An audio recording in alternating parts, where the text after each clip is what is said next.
All right, let's unpack a geopolitical thriller that's unfolding right now. A high-stakes game that threatens to literally redraw the map of the Middle East. We're talking about a conflict on the verge of erupting that could change everything. So let's just dive right in with one single, really crucial detail. In Cairo, there's an operations room working 24/7. But here's the thing.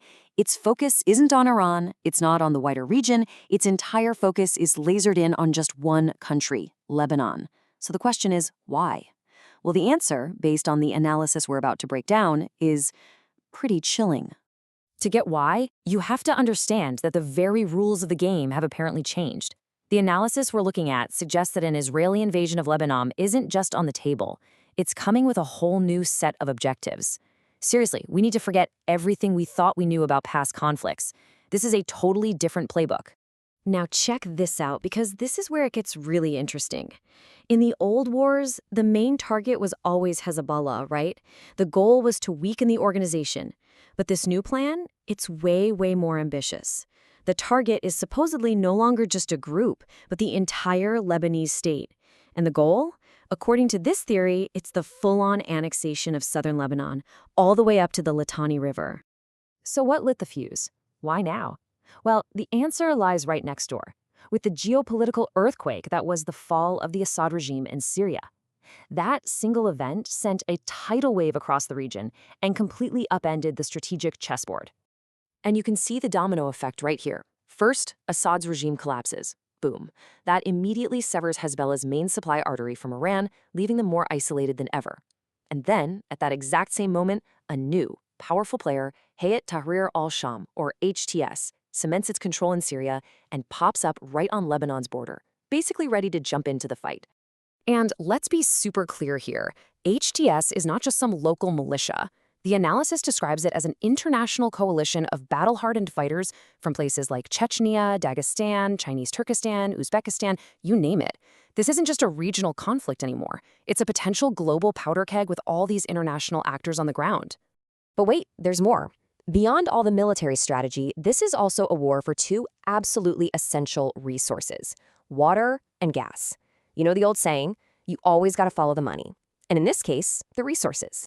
First up, you've got the Litani River. Now, in a part of the world where every single drop of water counts, the Litani is a massive strategic prize. It's the only major river that's entirely inside Lebanon, and controlling it has been a long-term goal for Israel for decades, shaping its whole approach to the territory. And then you have the 21st century gold rush, these huge natural gas fields in the eastern Mediterranean. For a country like Lebanon that's basically bankrupt, these gas reserves are pretty much its only ticket out of economic collapse. It's an absolute game changer. So this brings up a huge question, right? What about that big US-brokered maritime deal back in 2022? That was supposed to be the thing that finally let Lebanon tap into its own gas reserves and start to pull itself out of this economic black hole. Well, here's the chilling part. The analysis suggests that Israel might just decide to tear up that agreement, unilaterally cancel it. Think about that. According to this theory, it would be a devastating economic weapon designed to basically choke off Lebanon's economy and deny it any hope of recovery. It's a power move that says treaties don't matter when you have the upper hand. Okay, so when you start putting all these pieces together, the military pressure, the strategic shifts, the economic weapons, you start to see the outline of something much, much bigger. A plan so audacious, it's not just about winning a war, it's about completely remaking the region. And they're calling this alleged plan a new Sykes-Picot, a throwback to that colonial-era deal that first carved up the modern Middle East. The idea is to do it all over again, draw new lines on the map, create new spheres of influence, maybe even new countries. So what would this new map even look like? Well, according to this theory, the plan involves displacing the entire population of southern Lebanon. That empty area would then be turned into a US-managed investment zone to cash in on the water, the gas, and even tourism. And get this, the plan also supposedly includes carving out a brand new, unified Druze state from chunks of Syria and Lebanon. I mean, just let that sink in. It's a wild vision. Now, facing this absolutely catastrophic scenario, one country is reportedly in a desperate race against time to stop it: Egypt. They're being presented as the one major player trying to find an off-ramp, trying to defuse this whole thing before it blows up. And that brings us right back to the beginning, back to that mystery operations room in Cairo. Now we get it. Its number one goal, its entire reason for being, is to stop Lebanon from suffering a Gaza-like scenario.